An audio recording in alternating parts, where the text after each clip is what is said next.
Gold and diamonds తరుగు తక్కువ బంగారం ఎక్కువ విజయవాడ బెంగళూరు మరియు వైజాగ్ బ్రాంచ్లలో.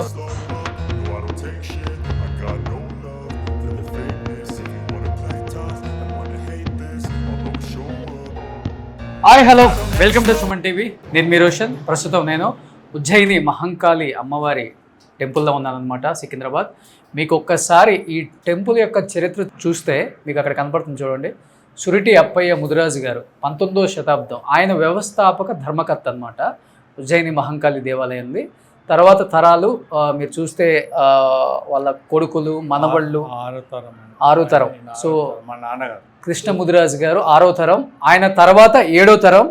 సో కామేశ్వర్ గారు, రామేశ్వర్ గారు 7 తరాల నుంచి ఈ కుటుంబం ఈ టెంపుల్ యొక్క మంచి చెడులు చూస్తూ అండ్ డెవలప్మెంట్లో కూడా ఒక పార్ట్ అయి ముందుకు తీసుకెళ్తూ ఉన్నారు. ఈరోజు అమ్మవారి ఉజ్జయిని మహంకాళి అమ్మవారి ఉత్సవాలు ఇంత గొప్పగా జరుగుతున్నాయన్నా, లేకపోతే ఇన్ని లక్షల మంది దర్శనం చేసుకుంటున్నామన్నా కానీ మెయిన్ కారణం టెంపుల్ యొక్క ధర్మకర్తలు, దాన్ని నడిపించే మార్గం అనేది చాలా ఇంపార్టెంట్.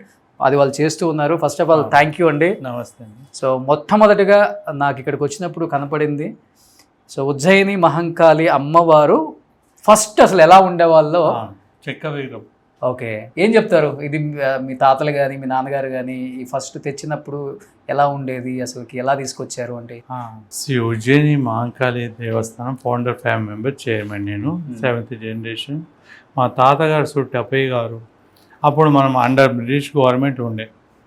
మనం 1813లో బర్మా బ్రిటిష్ మధ్య యుద్ధం జరిగినప్పుడు వీళ్ళ బిల్టర్ని ఆడ పంపడం జరిగింది, వాళ్ళ గ్రూప్ని ఉజ్జయిని అంటే మధ్యప్రదేశ్ క్యాపిటల్ అప్పుడు ఉజ్జయిని ఉండే. ఓకే, ఆ టైంలో పంపించారనమాట. అయితే యుద్ధం అక్కడికి వెళ్ళినప్పుడు అక్కడ అమ్మవారు గట్కాలి అని 6వ శక్తి పీఠం అన్నమాట. ఆ దగ్గరలో ఆ ప్రాంతంలో ఉండేవాడు అనమాట. ఓకే. సో ఆ మధ్య ఇది జూన్ జూలై మాసం, కిమికీటకాలు వర్షాలు పడే మాసం. అది ఏదిన్నా కలర్ వ్యాధి రావడం, ఇటు యుద్ధం నుండి చివరి దశకు చేరుకోవడం, ఆయనకు ఎవరు ఇంకా దిక్కు అనేది అమ్మవారి ఏకంగా దిక్కు అని అమ్మవారిని మొరబెట్టుకుంటే సాక్షాత్ దర్శనం ఇచ్చింది. అతను దర్శనం ఇచ్చి, అమ్మ నేను ఈ యుద్ధంలో గెలిచి ఈ రోగం విముక్తులైతే మా సస్సలమైన ఇక్కడ గంజ్ బజార్లో సికింద్రాబాద్ మేము నిలుపుకుంటాం తల్లి అని అమ్మవారికి ప్రామిస్ చేసి, అదేవిధంగా 1815వ సంవత్సరంలో అమ్మవారి ఒక చెక్క విగ్రహం ఆయన స్వయంగా ఏ రూపమైతే తనకు దర్శనం ఇచ్చిందో ఆ రూపమే. ఆయన సోల్జర్ కానీ ఆయన శిల్పి కాదు.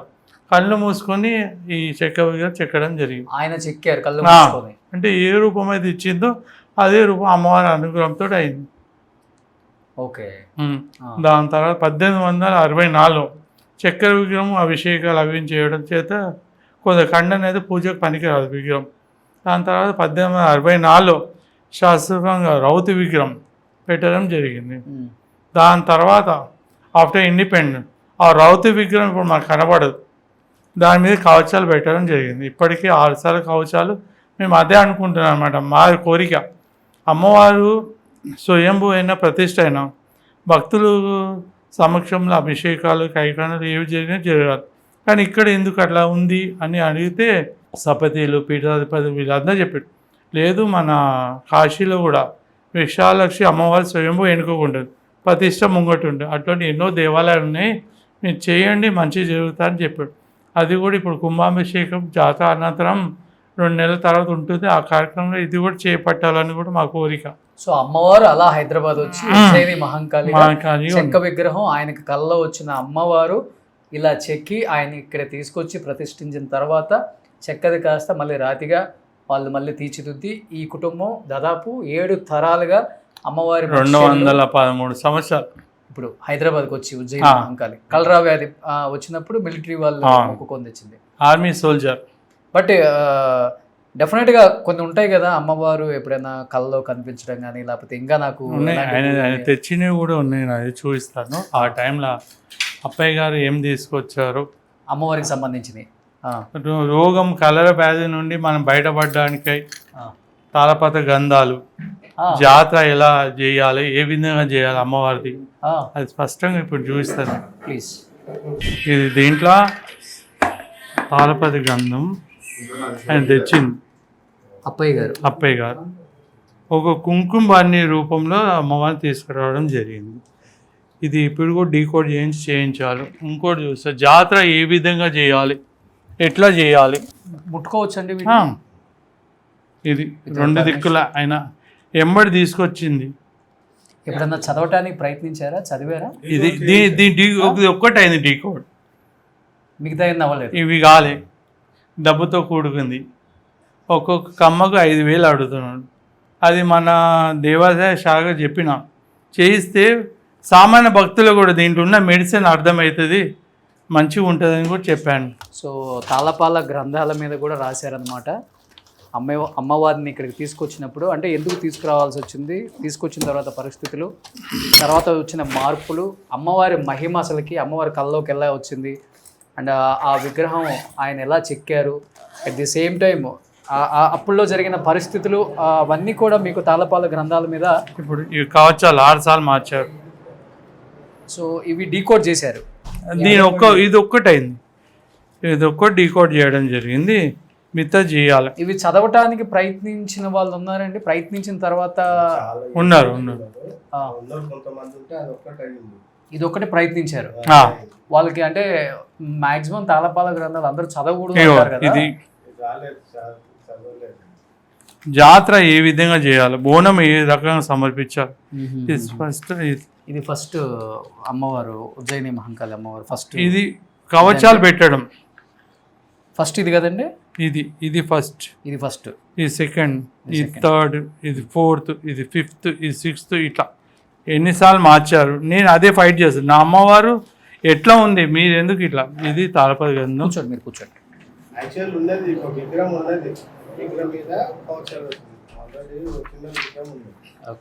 ఇది ఇతను రాశాడు, ఇతను డీకోడ్ చేశాడు. ఇప్పుడు ఇతను కూడా ఉన్నాడో చనిపోయాడో తెలియదు. శాస్త్రి 2019లో చేయించాను వీటిని. ఇది ఒక్కటే. వీటిని అంటే దీనిలో ఏముందో కనుక్కోవడానికి ప్రయత్నించిన వాళ్ళకి ఇబ్బందులు ఏమైనా వస్తున్నాయా, లేకపోతే మంచిగా ఇంకా అంటే ఇది చదవగలిగితే ఇంకా మంచిదా? ఆఫ్టర్ ఇండిపెండెన్స్ దీని ఖరీదు 30 పైసలు. ఇప్పుడు మన 30 పైసలు ఒక ఛాయ్ కూడా రాదు. ఆ టైంలో చరిత్ర రాసిన రోజు మీరు చూడండి, ఫస్ట్ చరిత్ర 30 పైసలు. మా తాతగారు చెప్పాను కదా 7 ఉన్నారని, 7th జనరేషన్. ఇది కూడా ఒకసారి ప్రయత్నం చేసి, ఇది మా వంశంది, 1st, 2nd, 3rd, 4th, 5th, 6th, 7th 7 తరాల వాళ్ళు. అప్పయ్య గారు, సంజయవయ్య గారు, లక్ష్మయ్య గారు, కృష్ణయ్య గారు, లక్ష్మయ్య, కృష్ణ గారు, మళ్ళీ కామేష్ గారు, అంటే రామేశ్వర్, వీళ్ళిద్దరు. సో ఇప్పుడు ఈ తరం వాళ్ళు అమ్మవారి మంచి చెడులు చూసుకుంటున్నారు. వంశపారంపర్యంగా ఉన్న ధర్మకర్తలు వీళ్ళందరూ కూడా మీ మనడు. నెక్స్ట్ ఈ తరాన్ని మళ్ళీ 8వ తరం. సో ఇప్పటి నుంచే అలవాటు చేసుకుంటున్నావు మొత్తం. ఇది మీరు చదివారండి? ఇంగ్లీష్ చదివాను, అది మనకు రాదు, ఈ భాష మనకు రాదు. డీకోడ్ చేయించాము. వీళ్ళు తెలుగు ఉంది, దాన్ని ఇంగ్లీష్ కూడా చేయించాము. అసలు పోతురాజులో మొత్తం ఓపెన్ కావద్దు, ఈ ముక్కు వరకు బట్ట కట్టుకోవాలి, ఎర్ర బట్ట. ప్లస్ అప్పుడు మనము టైమింగ్స్, ఇప్పుడు టైమింగ్ అంటాం, సమయం అంటాం, అప్పుడు జాములు అంటుండే, గడియాలు అంటుండే. ఈ గడియాల ఇది చేయాలి, ఈ టైమింగ్లో ఇది చేయాలి అని కూడా నేను స్పష్టంగా రాసింది. ఏ టైంలో చేసే పూజ ఆ రకం.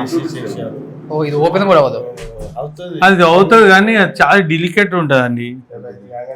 సో అమ్మవారికి సంబంధించిన ప్రతిదీ కూడా తాళపాల గ్రంథాలపై మేము ఓనాల కనుక మా దగ్గర ఉన్నాయి. సో వీళ్ళు ధర్మకర్తలు కాబట్టి మొట్టమొదటి నుంచి కూడా ఆ కుటుంబానికి అధికారం ఉంది కాబట్టి ఈ తాళపాల గ్రంథాలన్నీ కూడా వీళ్ళ దగ్గరే ఉన్నాయి.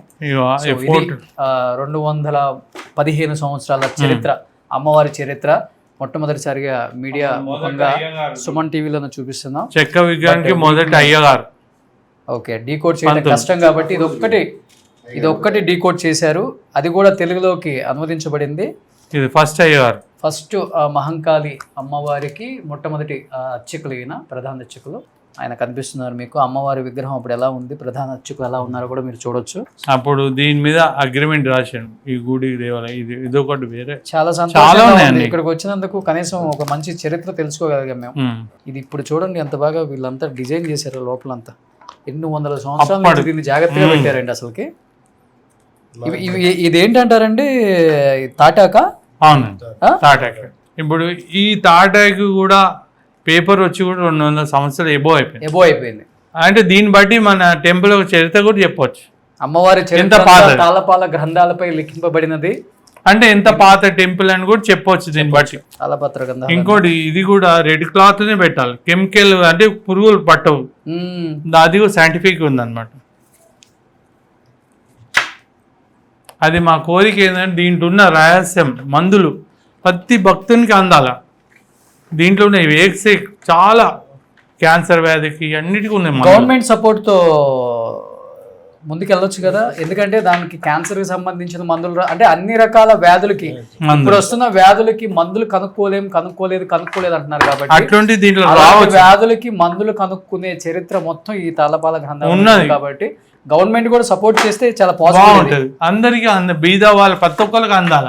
మా తాతలు దేని ఉద్దేశంతో గంధం తీసుకొచ్చారో అది అందరికి చెందాల. ఇప్పుడు దీని మీద ఉన్నది ఏమన్నా ఒక మందు అన్న ఐడెంటిఫై చేయగలిగింది? మందు లేదండి దాంట్లో. జాతర ఎట్లా చేయాలి, ఏ టైంలో చేయాలి, ఏ విధంగా చేయాలి, ఇప్పుడు పోతురాజు ఎట్లుండాలా, పచ్చికుండ ఏ దిక్కులో పెట్టాలా, ఇప్పుడు వేగంలో కూడా ఎక్కడ పెట్టాలా, పచ్చికుండ ఎక్కడ పెట్టాలి, ఎంత అవుతుంది జలకడ ఖర్చు అంతా ఎంత అవుతుంది? ఇదా నాకైతే అప్పుడైతే ఒక కమ్మ వచ్చేసి అంటే ఒక ఆకు వచ్చేసి 5000 అన్నారండి. 5000 అంటే ఎన్ని ఉన్నాయో దాన్ని బట్టి ఉంటుంది. 8000 అంటే ఎన్ని ఉండొచ్చు అవి మనకేం తెలుసు, ఐడియా లేదు. మేము ఇంతవరకు దాన్ని లెక్క పెట్టారు, ఎందుకంటే ఒకవేళ తీసే ఖరాబ్ అయితే కష్టమని ఇట్లనే పెట్టాం. అంటే తీస్తే ఒకేసారి డీకోడ్ చేయాలంట? అవును, డీకోడ్ చేస్తే వాళ్ళు ఏదో కెమికల్ అవి పెట్టి చేస్తారు వాళ్ళు. మనం ఇట్లా ఓపెన్ చేసి పలిగిపోయే అవకాశం కూడా ఉంటుంది. వచ్చే కానుకలు వీటితో కూడా చేసుకోవచ్చు కదా? చేసుకోవచ్చు, కానీ ఇంతవరకు అయితే మేము 1953లో ఇండోమెంట్ మా తాతగారు సుట్టికిష్ట గారు హ్యాండ్ ఓవర్ చేశారు. అప్పుడు బకాబ్ ఉండే. 1956లో ఇండోమెంట్ అయింది. మా తాతగారు ఎందుకు చెప్తున్నా కదండి, 1 acre 37 గుంటస్ ల్యాండ్ ఇచ్చాడు టెంపుల్కి. ఈ ల్యాండ్ మా తాతగారి పేరు మీద ఉంది, సుట్టికిష్ట పేరు మీద. ఆయన 7 కబ్జా అయిపోయింది. అప్పుడు diamonds, gold, X items, antique pieces ఇప్పుడు ఒక్క పీస్ కూడా కనబడతలే. ఎవరివి? అమ్మవారివి. అంటే దాని రికార్డ్ ఉంది కానీ ఐటమ్స్ లేవు. చెప్పుకోవాలి సంబంధించిన డైమండ్లన్నీ మాయమైపోయినాయి. ఎవరు చెప్పాలి? డైమండ్స్ మొత్తం కూడా ఎవరు చెప్పాలా? ఎవరు పీరియడ్ పోయినాయి? మేము 7వ తరం. కానీ ఆ బుక్కులు మాత్రం ఉన్నాయి. ఇప్పుడు ఎట్లున్నాయి బుక్కులు, ఇవి ఉన్నాయని దాంట్లో రాసి ఉన్నాయి, కానీ ఏం చెప్పగలను. మీ తరం వల్ల కొంచెం ఇంకా ముందుకు తీసుకెళ్ళి నాది ఒకటే సపోర్ట్ తో ఇది చేయిస్తే ప్రతి భక్తునికి దీంట్లో ఉన్న రహస్యం తెలిసి ఆ మందులు వాడుకొని ఆరోగ్యంగా ఉండాలని కోరిక. సో గవర్నమెంట్ కూడా సపోర్ట్ చేయాలని, ముఖ్యంగా ఆరోగ్య శాఖ నుంచి కూడా అండ్ గవర్నమెంట్ సైడ్ నుంచి కూడా, ఎందుకంటే ఆ గ్రంథాలలో ఉన్నది మామూలు కోట్ల మంది ప్రజలకు ఉపయోగపడే మందుగా ఉపయోగపడుతుందని చెప్తున్నారు. కాబట్టి ఏదన్నా సపోర్ట్ చేస్తే డెఫినెట్గా ఆల్రెడీ ఒకటి డీకోడ్ చేస్తే పూజ ఎలా చేయొచ్చు అనేది ఇప్పుడు అందరూ ఆచరిస్తున్నారు. కాబట్టి ఆ పూజను అలా ఆచరించాలి కాబట్టి సక్సెస్ఫుల్ గా పూజలు జరుగుతున్నాయి. మిగతా తాళపాల గ్రంథాలలో ఉన్న మిగతా పేజెస్ని వాటిని తీసుకొచ్చి కొంచెం డీకోడ్ చేయించి అన్ని రకాల వ్యాధులకి దీంట్లో బర్మా బ్రిటిష్ మధ్య యుద్ధం జరిగిందని స్పష్టంగా రాసి ఉంది. ఎవరెవరికి? బర్మా బ్రిటిష్ ఎందుకు పోయిండు ఉజ్జయినికి, ఏ విధంగా పోయిండు, దీంట్లో క్లియర్ గా రాసింది. ఆ టైంలో మేము కూడా పుట్టలేదు అనుకో ఈ బుక్ రాసినప్పుడు కూడా. కానీ చరిత్రని మీరు చాలా బాగా జాగ్రత్తగా ఇక అమ్మవారే చేయించుకుందండి. ఇది 1815వ సంవత్సరం జూలై మాసంలో మహంకాళి దేవాలయం ఇక్కడ విగ్రహంను స్థాపించేసి పూజలు స్టార్ట్ చేశారు. దానికి ఉజ్జయిని మహంకాళిగా పేరు